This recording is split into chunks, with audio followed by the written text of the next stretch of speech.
Quiero darle las gracias a esta coalición, un sueño hecho realidad.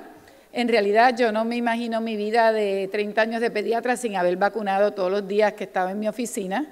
Lo tengo bien dentro de mi corazón y de mi trabajo diario. Yo me remonto a que mi papá era pediatra. Yo iba a las unidades de salud pública con una loncherita con hielo cuando salía de la escuela y buscaba las vacunas de polio oral, que eran las que mi papá usaba en ese momento, y en aquel momento pues empezó la DPT, el polio oral, luego el sarampión. Luego poco a poco se fue complicando el esquema, la unidad no nos daba las vacunas, los pediatras los comprábamos y a precios razonables. Y luego ha habido la controversia grande por lo que en Puerto Rico una fracción muy pequeña de los pediatras vacunan. Pero como es parte de la educación y de la integración, pues para mí es bien importante y este mensaje se lo llevamos a los pediatras todo el tiempo como parte de la Academia Americana de Pediatría. Para mí y para todos nosotros debería ser inconcebible que todavía haya polio. Cuando nosotros vemos programas de televisión y cines y nos enseñan esas imágenes de tercer mundo, todavía pues polio es una de las enfermedades en que el programa de vacunación fue sumamente exitoso. Después de esas epidemias, los casos de polio, no tenemos en las escuelas en Puerto Rico polio, ni tenemos niños hospitalizados con polio. Y entonces, como dijo el doctor Isern, como no lo hemos visto, profesionales de la salud, no lo hemos visto mamás y papás, pues nos olvidamos de la importancia y qué efectos devastadores tenía una enfermedad como el polio en nuestra población. Así es que si hay 403 casos en 3 países, y nosotros sabemos que vivimos en un mundo global, nosotros tenemos que ser parte de ese proceso de erradicar el polio con una campaña bien fuerte de vacunación. Y por eso estamos aquí. Estas personas se ven felices, viven con su polio y han sobrevivido. Pero vamos a ver que muchas personas no sobreviven con el polio y tienen efectos devastadores. Vamos a empezar con la visión histórica del polio. El doctor Isern, mi compañero muchos años en la Academia Americana de Pediatría, pues le gusta mucho la historia, a mí también. Y el poliomielitis, la palabra viene, la enfermedad fue primeramente descrita tal como la vemos ahora en el siglo XVIII por Michael Underwood, en el año de la Revolución Francesa. Y era una palabra que venía derivada del polio, que quiere decir gris, y el mielón, que quiere decir médula, indica el cordón espinal. Exacto, que el nombre es descriptivo del daño que hace el virus en el cordón espinal, que es gris, y que causa esa parálisis ascendente que hemos visto en los pacientes de polio. Así es que el nombre describe la enfermedad. En el siglo XIX comienzan las epidemias grandes de polio, y en verano y en otoño. Y su mayor estrago del polio se hace en los años 50, con más de 21,000 casos de parálisis en el 1952. O sea que han pasado más de 60 años de que hemos visto una epidemia grande de polio aquí en los Estados Unidos. Y por eso es que la vacunación tiene su lugar de ser, porque ha sido un programa exitoso, lo que ha logrado que se elimine el polio salvaje. En nuestra comunidad no hay polio wild, ese ya ha sido eliminado. Y el único polio que existe es el que está en la vacuna del oral poliovirus.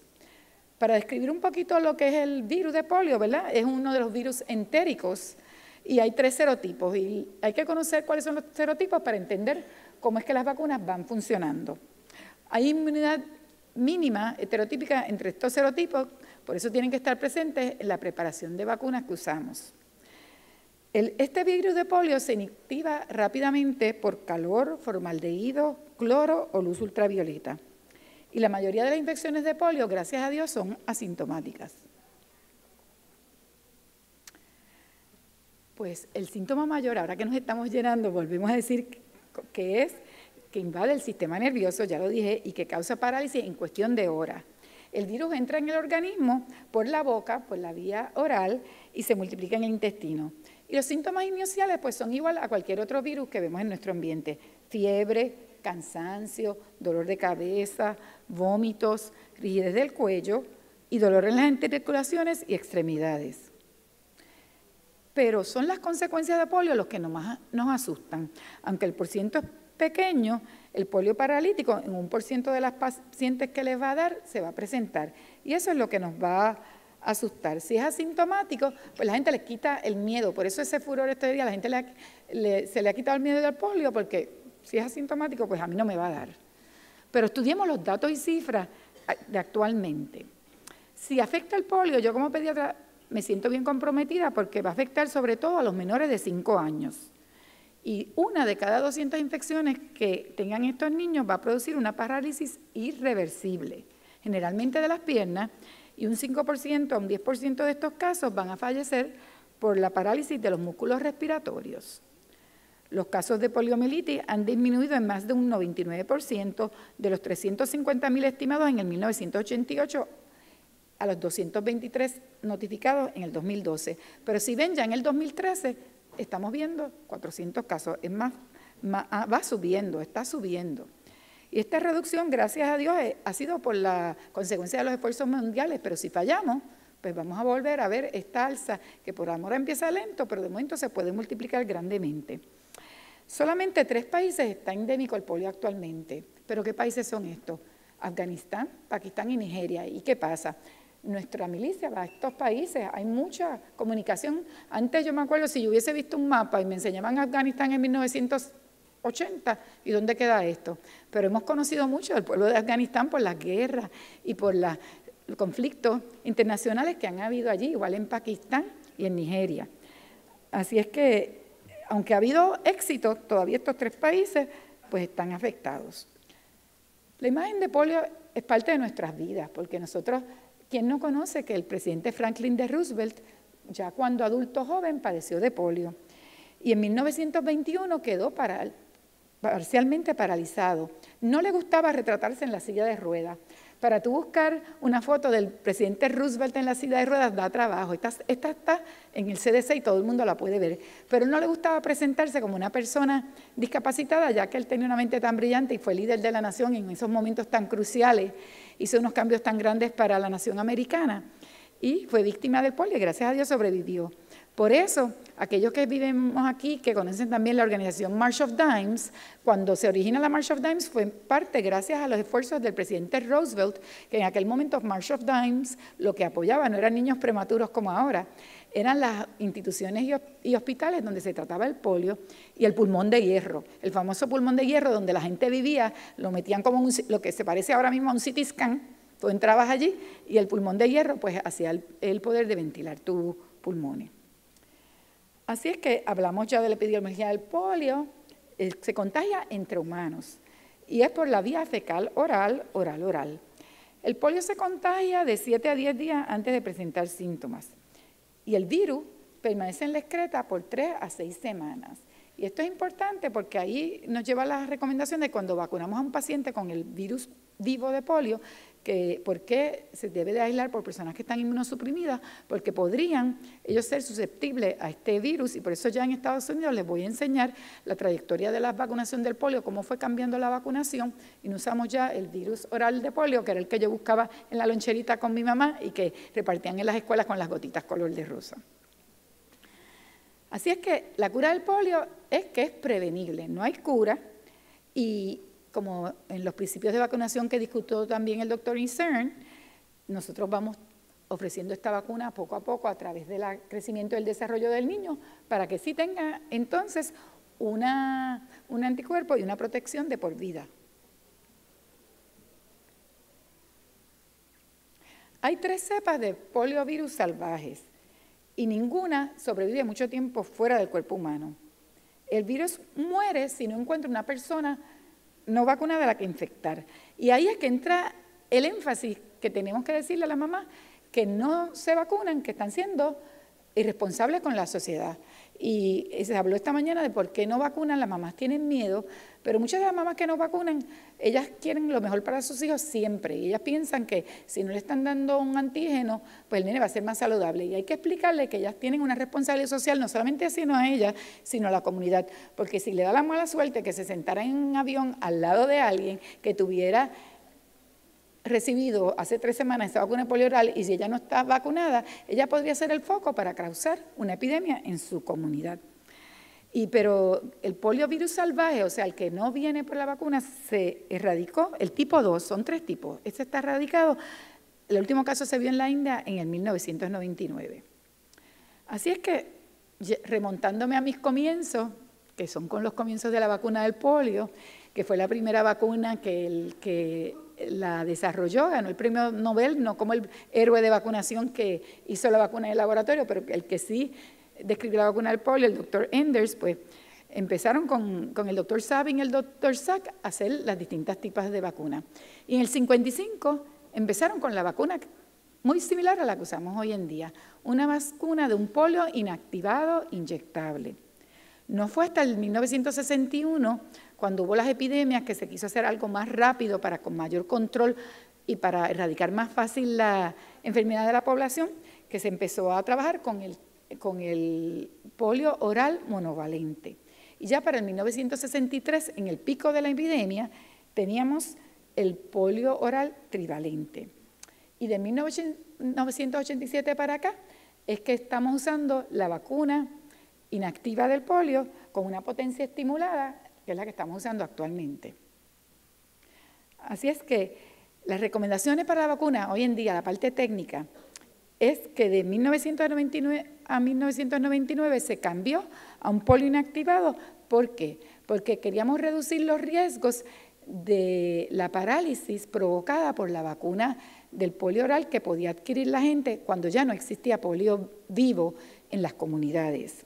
O sea, el polio paralítico se podía adquirir por una vacuna oral. Así que por eso se toma la determinación en el 2000 en Estados Unidos solamente usar la vacuna de polio inactivado. Las mamás les gustaba la vacuna oral y te lo preguntan, pero esta es la razón para evitar esas complicaciones.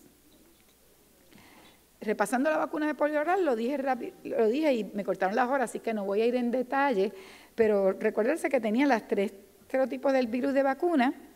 Contiene unos aditivos de neomicina y streptomicina que pueden ser el factor porque la gente desarrolla alergia, y enfatizando que se elimina por 6 semanas en la excreta de los que la reciben. Un factor de la vacuna oral de polio es que es muy barata, que una dosis, ustedes ven los anuncios en World for Children, puede costar 11 centavos, y por eso el Gates Foundation en los países subdesarrollados todavía sigue usando esta vacuna oral de polio, porque por 11 centavos tú puedes, por $50 tú vacunas a una población, una comunidad entera. Así es que esa es la razón de ser de la vacuna oral de polio en este momento.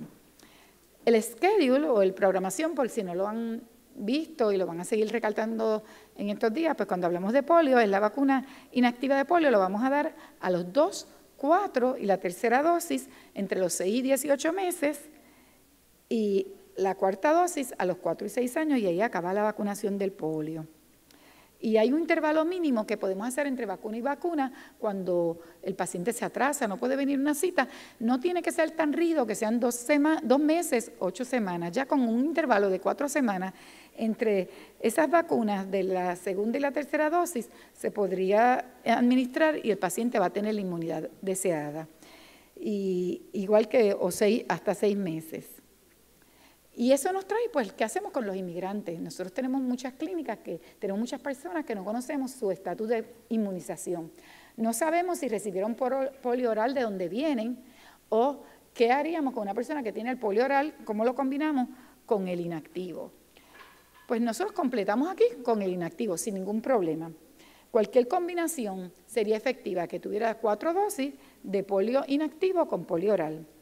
Y para la edad de 5, pues se consideraría la serie completa. El FDA, la vacuna de polio, que es la que ustedes usan, esta es la descripción por el FDA, y se puede administrar aún hasta las 6 semanas de edad. Esto a veces pues, nos da una solución cuando los pacientes van a viajar. Nosotros tenemos pacientes que quieren llevar a los nenes a que los vean sus familiares. Se apagó esto. Y entonces ellos podrían ponerse desde los 6 meses de edad, las primeras 3. Entonces no se utiliza, perdóname, se dio para el frente. Esta se puede utilizar para las primeras 3 dosis y para la cuarta dosis. Hay otras preparaciones que a lo mejor los usan, que han cogido mucho furor porque las mamás han preferido para que el niño en vez de recibir 3 vacunas multiplicado por 3, 9 vacunas, pues ha resurgido esta nueva vacuna, que es la combinación que se usa del polio, el DTP y la hepatitis B. A esta le llamamos Pediarix, es de la compañía Glaxo, y se puede usar para infantes desde 6 semanas hasta los 6 años de edad. Las primeras 3 dosis inactivas de polio se cumplen con esta Pediarix. En realidad, no es necesario usarla a los 6 años de edad porque último refuerzo estarías dando otras dosis adicionales de hepatitis que no son necesarias, pero a veces viene uno que otro caso que no recibió las hepatitis en el hospital, etcétera, y podríamos entonces sustituir. Pero la recomendación es que para refuerzo no usemos el Pediarix. Entonces viene otra, ahora hay otra combinación que solamente combina el polio con el DPT, que es la vacuna del refuerzo de los 4 a 6 años de edad cuando el niño se integra al ambiente preescolar. Y esta, pues en vez de 2 vacunas separadas, pues es una, y nos va a combinar la 5ª dosis del DTaP con la 4ª dosis del polio inactivo. Y entonces, otra preparación más para retar a nuestras memorias es el Pentacel. Entonces, el Pentacel, además de tener el DTP y el polio, pues tiene entonces la de hemófilos influenza tipo B, y esa se puede usar para los 4 meses de edad, para las 4 dosis, desde los 6 meses de edad hasta los 4 años.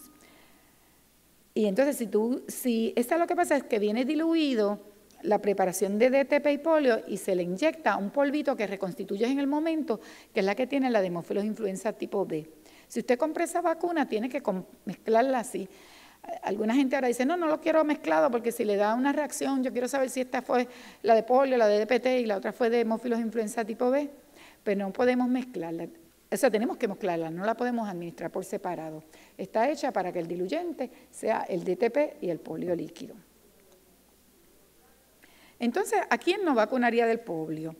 Pues la única persona que yo no vacunaría del polio es el que tuviera una alergia a uno de estos componentes o una reacción severa previa. O alguien que venga a la vacunación, que eso raramente lo vemos, que tenga una enfermedad moderada o severa y asista a la clínica. Pero con una enfermedad leve podríamos vacunar al niño contra el polio inactivo. La reacción del inactivo es bien rara.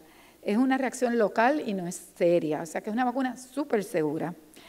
Y desafortunadamente, pues con el polio oral, la vacuna, podemos tener el riesgo del polio paralítico, ¿verdad? Así es que la recomendación para adultos cambia un poco. En Estados Unidos no se recomienda que vacunemos a los residentes mayores de 18 años, solamente aquellos que van a viajar a estos países endémicos de polio y a los profesionales del laboratorio. O sea, los que van a la milicia, esos sí se están vacunando contra el polio.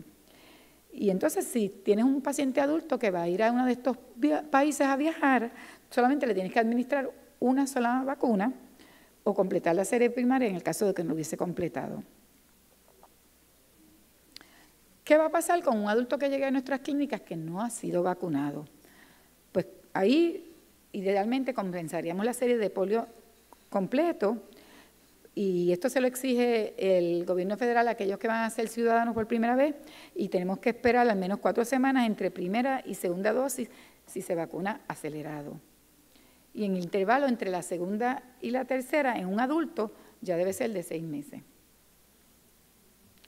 El riesgo del polio, del polio asociado a la vacuna, es mayor en las personas mayores de 18 años y es sumamente mayor en las personas que tengan una inmunodeficiencia. El 24% de las personas que tienen inmunodeficiencia. Y todos los años estamos viendo de 5 a 10 casos anuales de la parálisis asociada a la vacuna oral. Pero puede ocurrir en menores de edad y contacto casero, y desafortunadamente no tenemos un factor predecible. Yo no le puedo contestar, ¿verdad?, cuál es el paciente que va a desarrollar esta complicación por la vacuna del polio oral. Y para que vean el mapa y nos sintamos contentos, lo que está sombreado es donde había virus activo al 1988, ya para el 2010, pues solamente los 3 países que le mencioné, queda ese virus vivo en estos países. Recalcando para que llegara más tarde, pues 90% es la efectividad del polio inactivo después de las primeras 2 dosis, pero si te vacunas 3 veces, tienes 99% efectiva de la vacuna. Pero se desconoce en realidad si esta inmunidad va a ser duradera, aunque pensamos que sí. Entonces, ¿qué pasó con la vacuna del polio? Pues puede ser barata, cuesta 11 centavos para los países desarrollados. Así es que no hay razón en realidad para que sigamos viendo todos estos casos. Desde el año 2000 se han administrado más de 10.000 millones de dosis de polio oral a cerca de 3.000 millones de niños y 10 millones de casos de poliomielitis de la enfermedad se ha reducido en un 99%. Durante este tiempo se han producido en 20 países 20 brotes de la parálisis asociada a la vacunación del polio y han ocasionado en este periodo de estos últimos 14 años 655 casos de poliomielitis de origen vacunal. Pues esta información nos da a nosotros mucha salud, mucha paz. Yo creo que esto es un mensaje corto que se le debe dar a la familia, que entienda su posición en el mundo, su posición en su escuela, su posición en su comunidad, su posición en su trabajo y su posición, una responsabilidad global para aceptar ser vacunado por la vacuna del polio. Y Menninger, que era un psiquiatra famoso, dijo, ¿verdad? Todo lo que se le da a los niños lo darán a la sociedad. Así es que si los vacunamos, nosotros le vamos a unos niños saludables que nos van a aportar mucho a esta sociedad.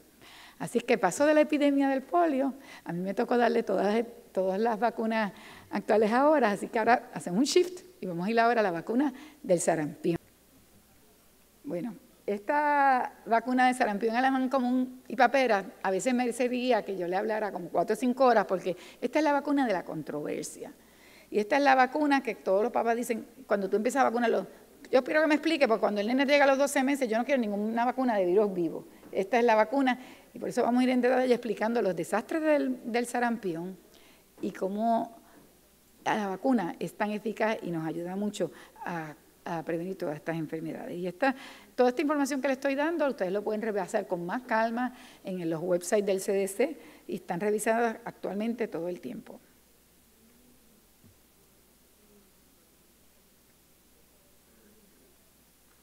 Ok, de acuerdo que el objetivo entonces de esta charla de MMR, le voy a describir las enfermedades, ya el doctor Isen les enseñó muchas de las fotos que yo le voy a enseñar, las manifestaciones clínicas y el tratamiento, porque cuando una persona está informada puede tomar una decisión mejor. Yo veo muchas mamás que no se quieren vacunar, pero no tienen las mejores decisiones porque no tienen la información correcta.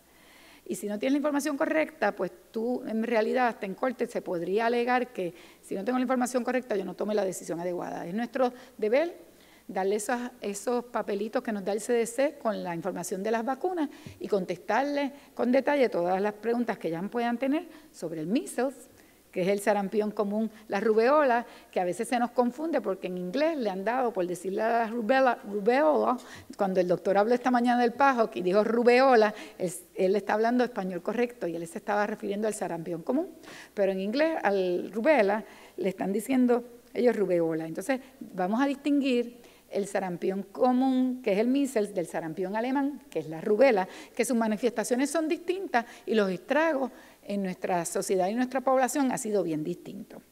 Y por supuesto las paperas. Así es que, como toda vacuna, el rol de la MMR es prevenir la enfermedad y sus brotes. Y ve, yo puse un quinteto aquí porque nosotros como pediatras cuando nos enseñan de las 5 enfermedades de la infancia, los 5 erupciones, los 5 exantemas viral, y yo quiero que esos nenes se vean todos de blanco. Yo no quiero ver rash, blanquito, oscuro, asiático y negro, pero no los quiero ver con esos exantemas virales de la infancia. Y yo tengo una herramienta para que no lo tengan y sufrir con la mamá, que es la vacuna. Por eso puse eso, porque este quinteto pues, va a estar sin vacuna, porque se van a vacunar. Entonces empecemos con la más mala, en realidad. Yo he visto esas 3 enfermedades y vi varias epidemias en Puerto Rico y en realidad la que más me impresionó es la de sarampión común y es la vacuna que más asusta a la gente, pero es la que con más fuerza tenemos que convencer a nuestros pacientes de vacunarlo.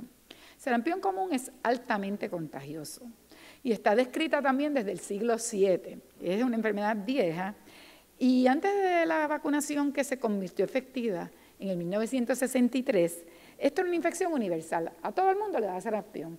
Y al hijo de vecino le iba a dar sarampión. Y pues de rigor era una de las 5 exantemas virales de la infancia. Y entonces el problema es que comúnmente era fatal en países de desarrollo por sus complicaciones. Está tan actualizada esta información ahora mismo que yo escribiendo esta conferencia En abril 29 del 2014 sale esta información del Estado de Nueva York, la Gaceta de la Legislatura de Nueva York, el periódico que ellos tienen, donde el Estado de Nueva York, que nosotros tenemos tanto y tanto intercambio, ¿cuántos vuelos al día vamos aquí a Nueva York? Qué sé yo, 12, 15, y con escalas puede quemar. Que el Estado de Nueva York tiró este mensaje de la legislatura que hay que vacunar. ¿Por qué? Porque ha habido un aumento de casos de enfermedad en el Estado de Nueva York. De los 129 casos que han reportado de enero a mayo en los Estados Unidos, 29 son en el Estado de Nueva York. Y esto es tan reciente como abril 29 del 2014. Traje este póster de lactancia como la primera vacuna porque mi otra pasión, además de la vacunación, es la lactancia.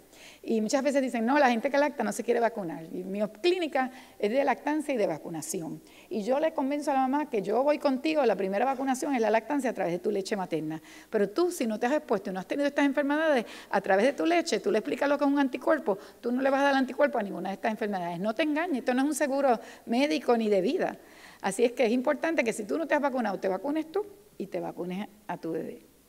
Y entonces es importante que el Estado eduque. Y pues Nueva York tuvo un rol bien primordial hace 2 años, donde ponía estos anuncios en los subways, educando para que las mamás lactaran, y ahora está educando para que se vacunen.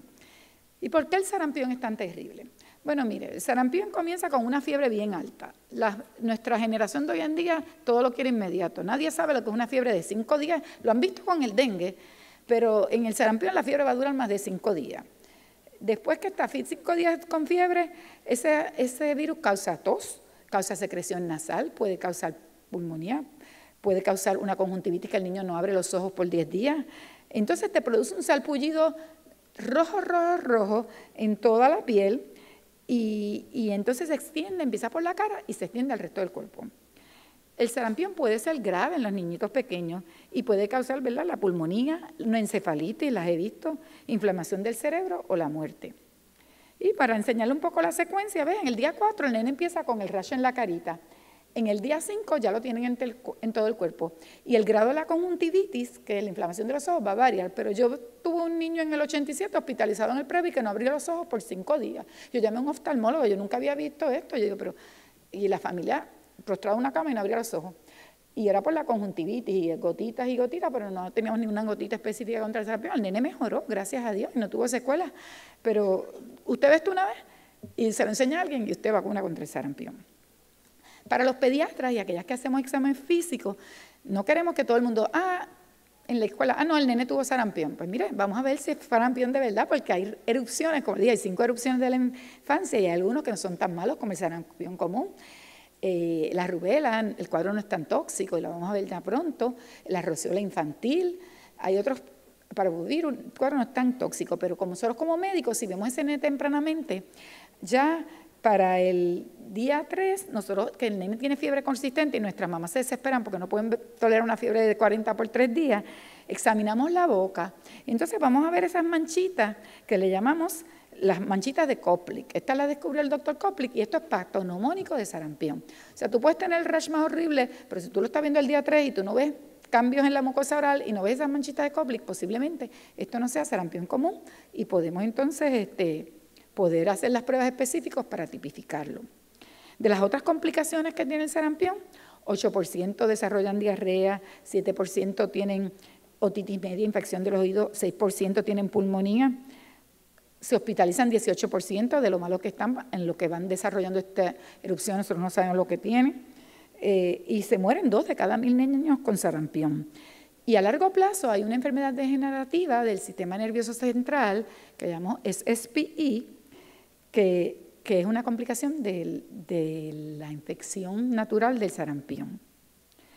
Y si dividimos las complicaciones de sarampión por edad, pues claro, los más afectados son los menores de 5 años, esos acaban hospitalizando mucho más y tienen más grado de pulmonía que los niños entre 5 y 19 años. Por eso es importante vacunar para los 4 años y por eso el Departamento de Salud hace esos esfuerzos, vacunar para los 4, porque estos son los niños que se ponen peor. Y es uno de los argumentos que más yo uso con las mamás que tienen miedo a la vacunación.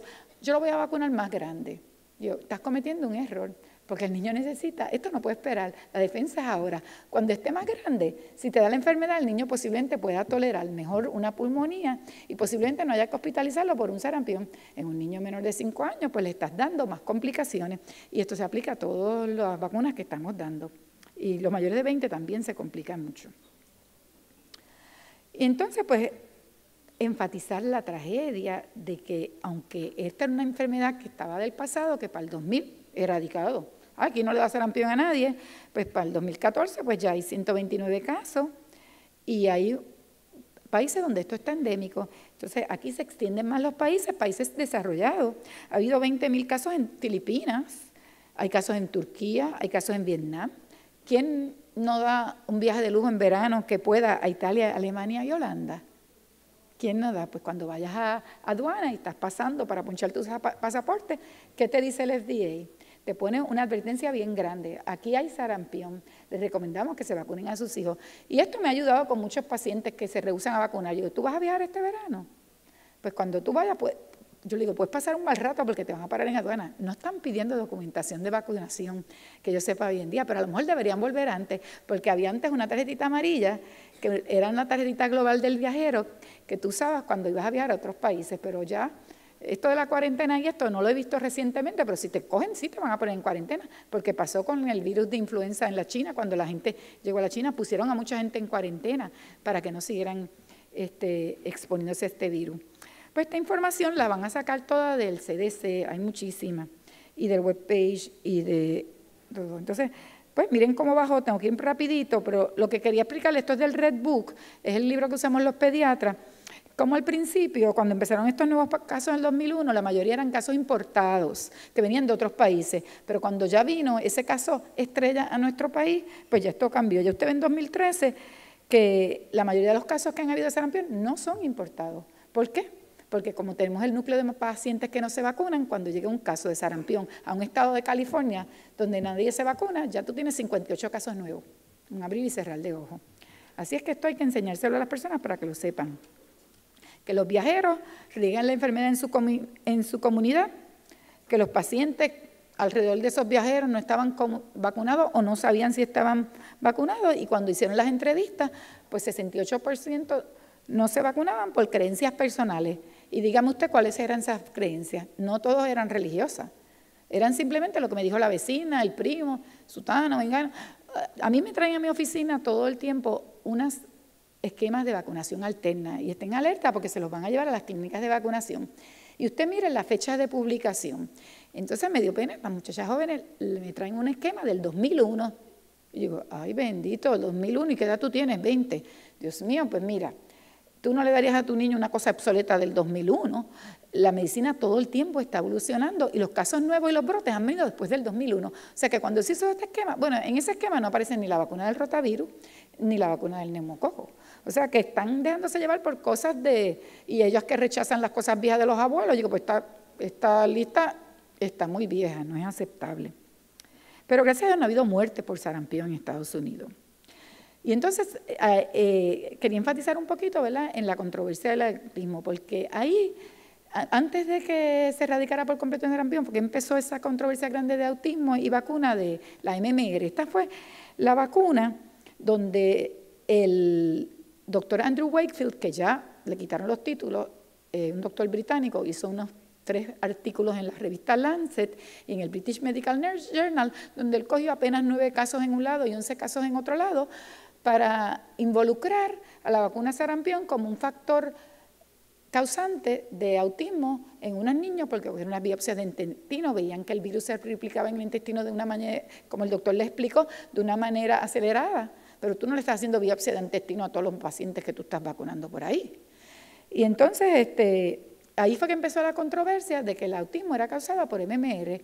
Y cuando se hicieron todos esos estudios, ya para un año después, el Instituto de Medicina de Estados Unidos ya había hecho el reporte de la vacuna y había tratado de sacar los números y ver que el autismo en realidad estaba aumentando. Sí, del 2000 al 2014 el autismo sigue aumentando, aunque esta gente no se sigue vacunando. Y en realidad esto es genético y no tiene nada que ver por esta vacunación de MMR. Y esto hay que enfatizarlo varias veces y en varios países se ha replicado esta data y si ustedes quieren ver todos los artículos, hay libros del doctor Offit y se les va a mencionar más tarde. Y entonces, pues, es importante que lo sepan, que no causa autismo, que las causas del autismo, si tiene un niño autismo, refiéralo a que reciba la astroterapia, vamos a hacer identificación temprana, tenemos unas herramientas para identificarlo, pero el tratamiento, si tú tienes un nene autista, tú lo vas a vacunar de nuevo a los 4 años sin problema. Un poquito de la epidemiología de sarampión, pues es que solamente lo tienen los humanos, se transmite bien fácilmente, por eso en las oficinas se causaba epidemia y por eso el vecino del avión te lo pega, porque es por la vía respiratoria, estornudas y le pegaste la de sarampión. Y lo malo es que el contagio es de 4 días antes a 4 días después que sale la erupción, el periodo de incubación puede ser de 16 a 18 días, y si tú tienes un paciente que tiene sarampión, que no ha sido vacunado, en teoría lo tendrías que aislar como casi 50 días de la comunidad y el niño perdería casi un semestre de la escuela. O sea que esto hay que explicarle a los pacientes lo que ellos están haciendo si ellos se exponen a ese virus de sarampión. Si tienen duda y la gente nos dice, no, eso es sarampión y tú crees que no es duda, pues el CDC es nuestro aliado, se puede aislar el virus, se puede hacer un cultivo de nasofaringe y de orina y se puede también medir los anticuerpos que hablamos que se forman cuando tú tienes la vacuna, se le mide el anticuerpo IgG y se hacen otras pruebas enzimáticas específicas antigénicas. Y la positiva es la prueba serológica para sarampión, el IgM, si es agudo. La vacuna, pues, tiene una eficacia del 95%, de un 90 a 98%, y la duración de la inmunidad es por vida. El régimen es que se van a dar 2 dosis, y entonces se va a administrar en Estados Unidos la vacuna de sarampión con mumps and rubella.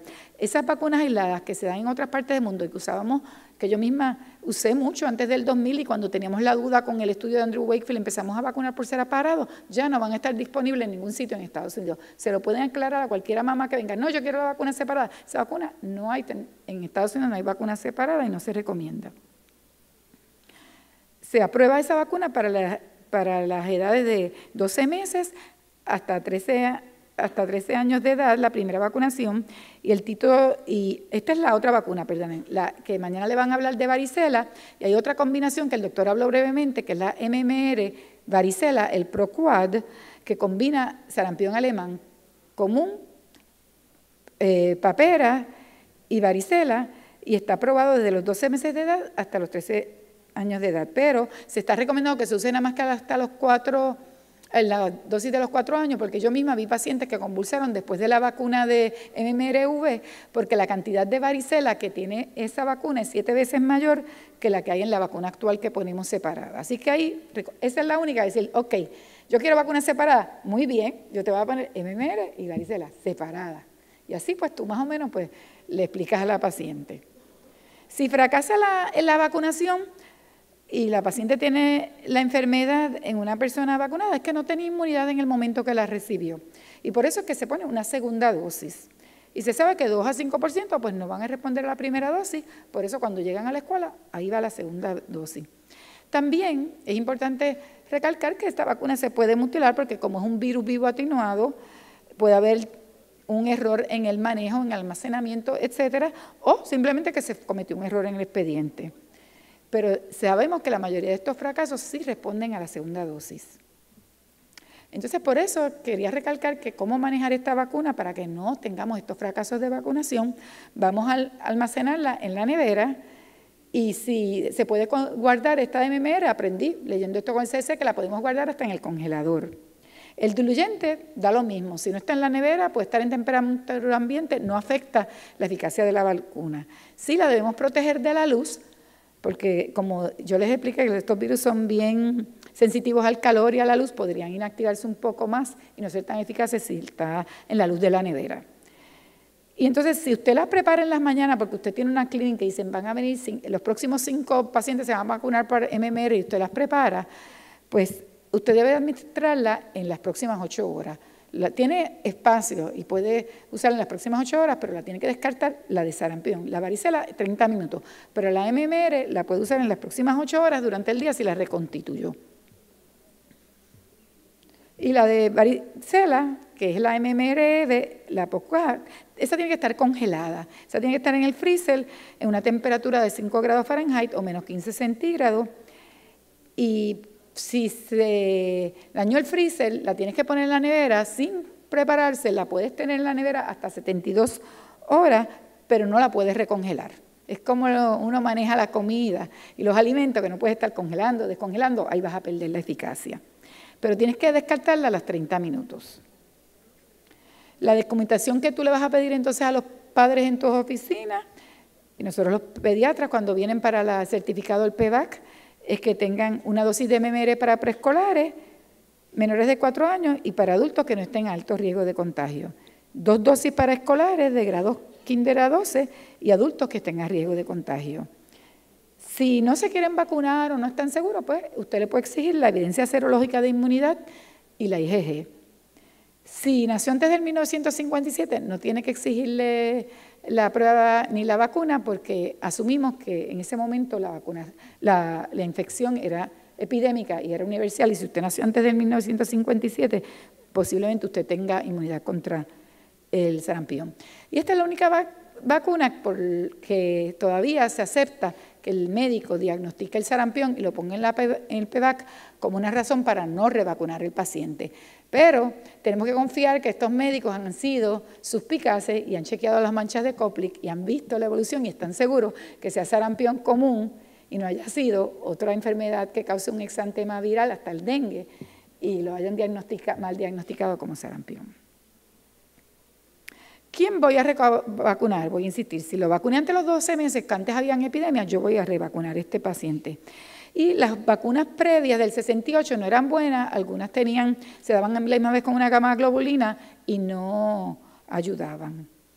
Entonces, como la gente está tan asustada, aquí sí le debes dar como 2 o 3 minutos explicándole las reacciones adversas de la vacuna. Causa fiebre en un 5 a 15%, que esto es significante, una erupción a un 5%, explicándole que la erupción y la fiebre puede comenzar no en el momento que vacuna, ni en los próximos 2 días, sino de 5 a 10 días después que vacunaste, en lo que el cuerpo va recuperando, va adquiriendo esta inmunidad. Y esto recálquenlo mucho, porque muchos pacientes que vienen a mi oficina, el nene tiene fiebre y no se explican, lo vacuné hace 7 días contra el sarampión común.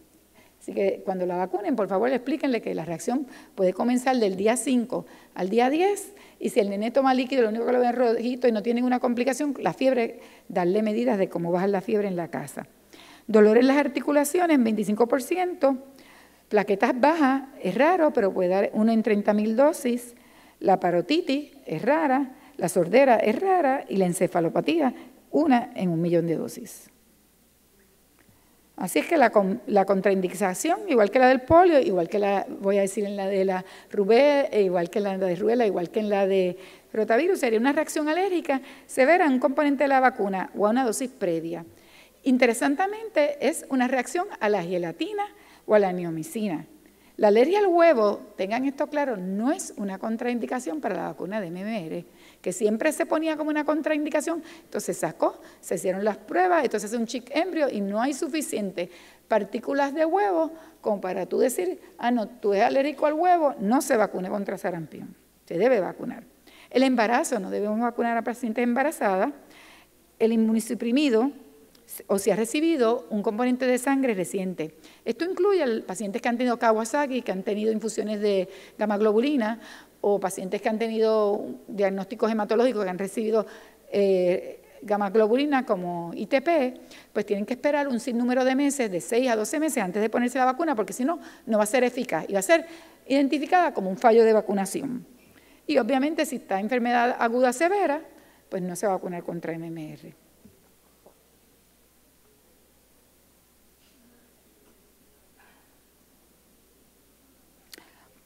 Si la persona tiene un HIV agudo, no vamos a recomendar la vacuna de sarampión, pero no se recomienda que se haga la prueba de HIV previo a la vacunación.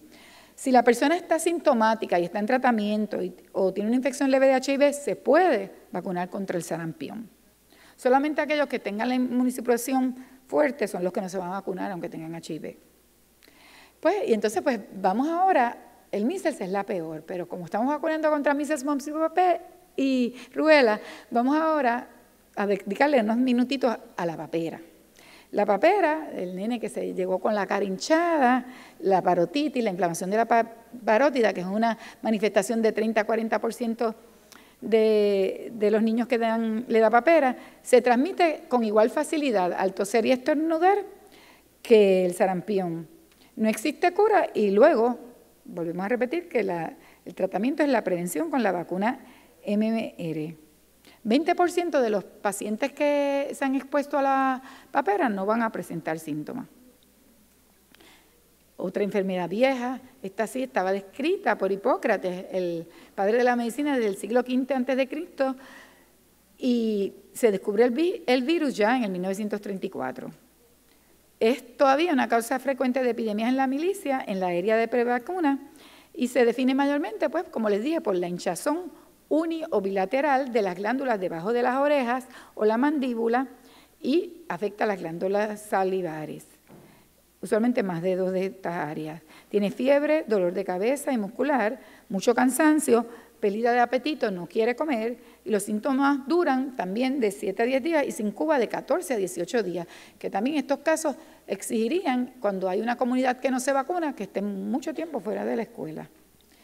¿Cuál es la complicación más grande que le duele a la gente de la papera? Pues la orquitis, porque eso da inflamación de los testículos en los hombres que han llegado a la pubertad. O sea que si le da papera 25 a 50% pospuberto, se le inflaman los testículos a tal nivel que es una de las causas de infertilidad. Entonces, tú le explicas esto a una mamá y ella, pues quiero ponerle el MMR a mi bebé. Puede causar meningitis, puede causar inflamación del tejido que cubre el cerebro y la médula espinal, puede causar encefalitis, y es raro, pero también puede causar inflamación de los ovarios y hasta mastitis en algunas de las mujeres que han llegado ya a la pubertad. Puede causar pérdida de audición y un 2 a un 5% es una causa de pancreatitis, que es una enfermedad que te lleva al hospital. Y si te da en adulto, tienes mucho más complicaciones.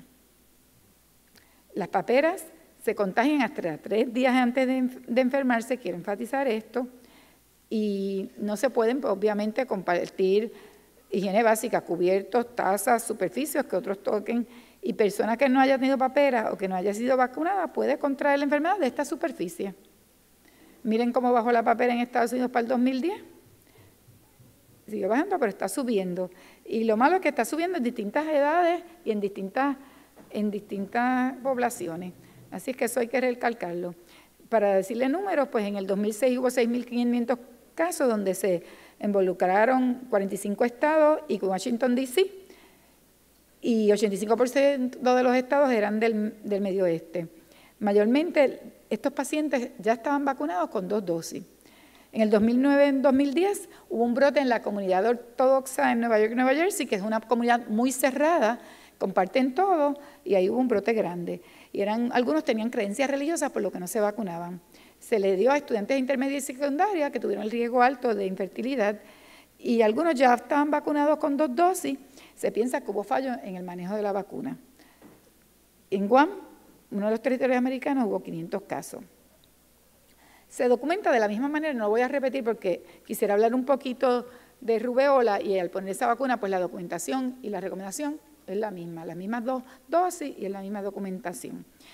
Es importante recalcar la rubeola o la rubela, porque esto es un sarampión alemán o el sarampión de los 3 días, porque la rubeola es una enfermedad que el nombre significa rojito, por eso le dicen rubeola, rojito, y en 1814 los científicos alemanes la describieron que era completamente diferente.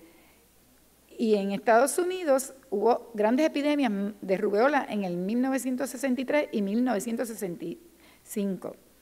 Y en Estados Unidos cerca de 11.000 bebés murieron, y el peor estrago que hace la rubeola en la población es en la mujer embarazada.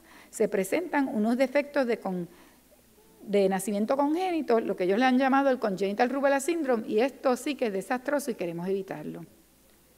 Así es que, aunque la rubeola, parecido al sarampión, empieza en la cara, se extiende al resto del cuerpo, tienes una fiebre baja, no tan alta como el sarampión, que es de 104 a 105, dura solamente 2 a 3 días, no como el sarampión, estás 10 días, y 50% tienen asintomáticos. Muchos van a tener mucho más dolor articular, podrían tener el mismo riesgo de trombocitopenia y encefalitis. El problema es en los casos congénitos, que ahí es que causa cataratas y causa de efectos irreversibles. Esta es la foto de un caso de rubeola sencilla, rojita.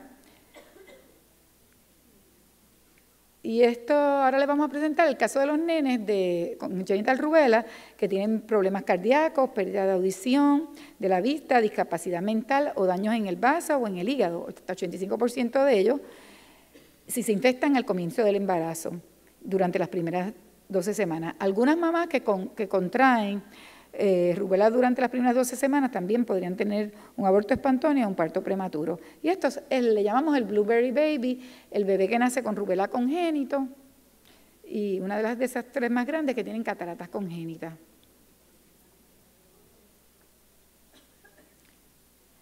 Y por eso, una de las recomendaciones adicionales para esta enfermedad es que toda mujer embarazada debe cotejar la evidencia de inmunidad en el embarazo. Es una de las pruebas básicas que se le hace a una mujer cuando queda embarazada.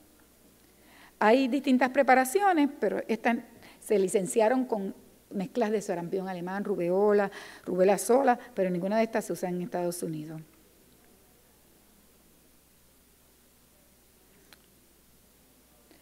Los casos de rubella congénito fueron tantos los casos en el 1965 que en ese momento pues hasta se abrieron hasta orfelinatos en Nueva York para estos nenes de síndrome bien triste de rubella congénita. Y entonces se hizo un estudio que está interesante porque ha pasado en Puerto Rico. Si usted debería vacunar, si llega la mamá embarazada y no tiene la vacuna de rubella, allá me dicen que no se debe vacunar. Pues lo que pasa es que se hizo estudio y es una contraindicación porque la de sarampión no se puede poner en embarazo y solamente tenemos la MMR, así que no la vamos a poner. Pero en este estudio que se hizo en el 1990 y pico, se estudiaron 321 mujeres donde le pusieron embarazadas en el embarazo o casi al tiempo que iban a dar a luz, que iban a quedar embarazadas, la vacuna. Y de estos casos no se observó ningún solo caso de rubella congénito. Esto es para pensamiento. Yo tuve una paciente que se vacunó, quedó embarazada, estábamos histéricas, escribimos el virus y gracias a Dios tuvo un bebé muy saludable. El niño se desarrolló súper bien y luego, con decirle la historia, fue a Harvard, a Oxford, a Cambridge y ahora mismo es profesor en la Universidad de Ginebra. Y así que no sé si fue la vacuna que le dio el boost, pero la mamá se había vacunado en el embarazo. Así es que el sarampión y la rubella y la papera te lo pegan los hijos de vecinos, pero no es una enfermedad que queremos. Ahora me toca hablarles un poquito del rotavirus, así es que en 6 minutos tengo que hablarles, salgo de las vacunas del primer año de edad para la de los bebés, para una enfermedad que es más común y los papás lo entienden mejor. Y como es una vacuna oral, pues ellos les agrada un poquito más a lo mejor ponerse la rotavirus por el caso de que es una vacuna oral y que es una enfermedad que ellos entienden. Porque el rotavirus es un virus que causa casos graves de diarreas y vómitos, afecta primeramente a los bebés y a los niños pequeños. La mamá conoce niños que tienen diarreas y vómitos que te van a llevar a deshidratarte, vas a tener pérdida de líquido en el cuerpo grave y si no se trata la deshidratación puede ser mortal. La vacuna contra el rotavirus sí protege contra esta enfermedad. La mayoría de los niños que tienen las hospitalizaciones son niños menores de 5 años de edad y sin la vacuna es muy probable que en algún momento tenga la diarrea por el rotavirus. Antes de la vacuna, más de 200.000 niños al año iban a la sala de emergencia en Estados Unidos por el rotavirus. Causaba entre 20 y 60 muertes al año y entre 55.000 a 70.000 personas necesitaban recibir atención en el hospital. Pues ningún secreto.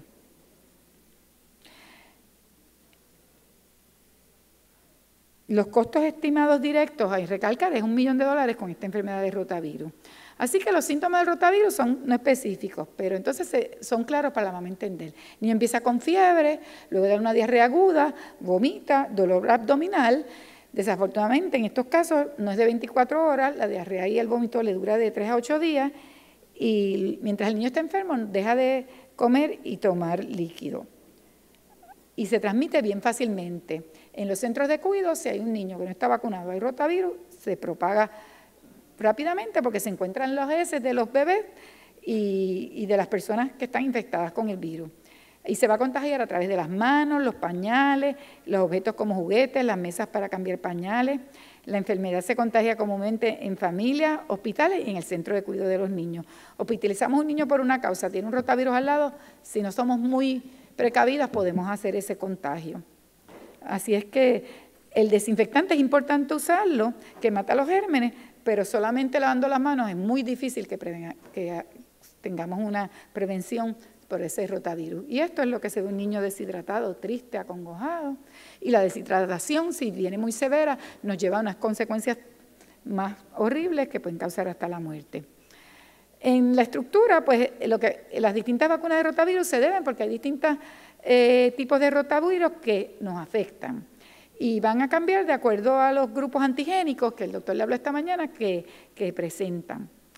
Ese rotavirus se va a tipificar por las dos proteínas de la superficie, que son la glicoproteína, que es la G, y la hemaglutinina, que es la P.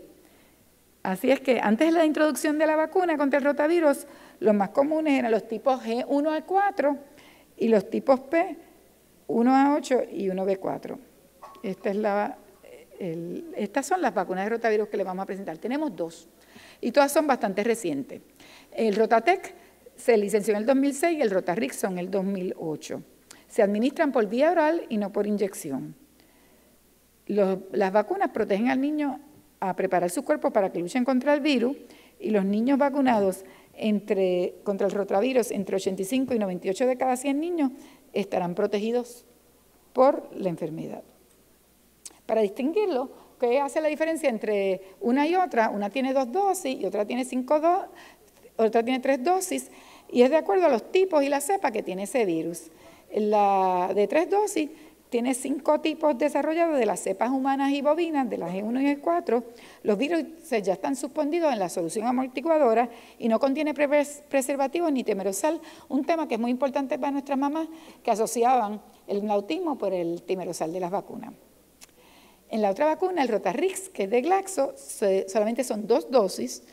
La protección es contra una de las cepas más tóxicas del rotavirus, el tipo G1PA8, que es humano, viva y atenuada.